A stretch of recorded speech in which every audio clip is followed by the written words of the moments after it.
Welcome back to the Deadzone podcast presents Professor Jack's Hobby School.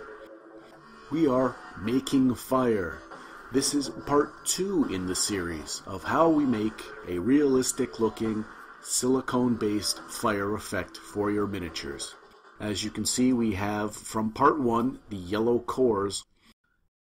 You can see there's still some movement. The core of this fire effect is still liquid. We've left it a little bit of time to set.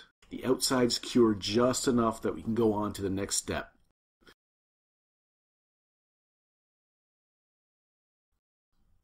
So what we're going to need now is 3 more dollops of the silicone so we can repeat the steps that we did before. You'll see I'm making these about half the size of the inside of the flames.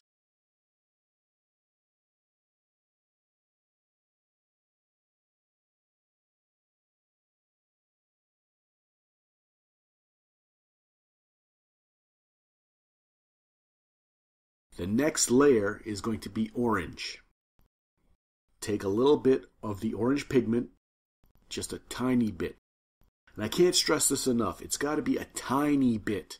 You can see on the skewer, it's just a tiny dab.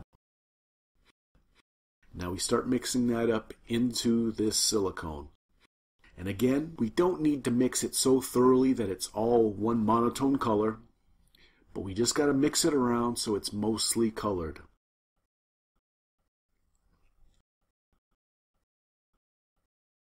See here, we've got the basis of the fire. We've got a little bit of a peak we've formed through the flicking action we did the first go around. Now we're mixing up a little more of this silicone. Like I said, I do them in 3s just to make sure that at least one of them looks just the way I want it. The size, the shape, the effect. So we've mixed in the orange just a tiny bit. Take a look, and I mean a tiny bit. You can very easily make it a monotone color. It's so easy to put too much pigment into the silicone.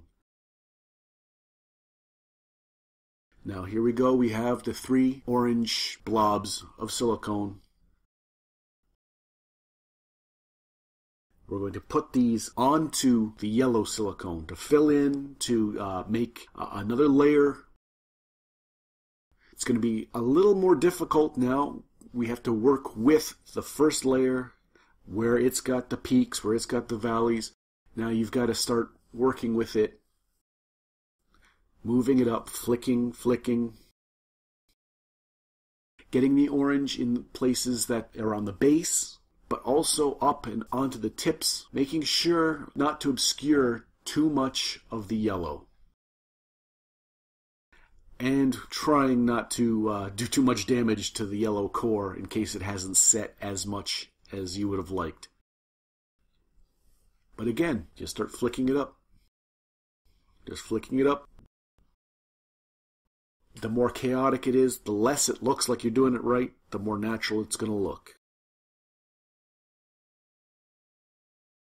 So here we can see the first one. We have the orange over the yellow. You can see, especially now, that white that's going to dry clear. You want that in spots. You want to be able to see the yellow. You want to see the orange, but you also want to have it look like it's light. Just flick the orange over the yellow. Try not to fully surround the yellow core with the orange. The first instinct is to make the orange all the way around. You don't need to do that. You'll see I've left big spots of the yellow core.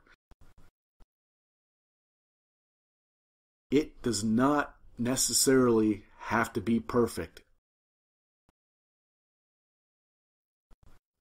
It's so easy, and the effect is so chaotic, you can mess up and you can recover quite easily during any of these steps.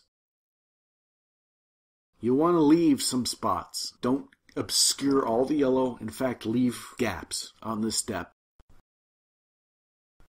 You want to be able to see yellow orange and red through the fire and around the fire.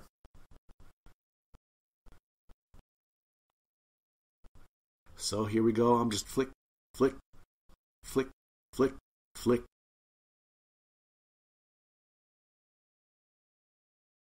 In the next video, we're going to be putting on the red layer. That's where things get a little different. Stick with us. We'll have a couple more installments. We'll show you how to get what I think is a realistic looking fire. My name is Jack. Thank you for joining us. Please listen to the Deadzone podcast.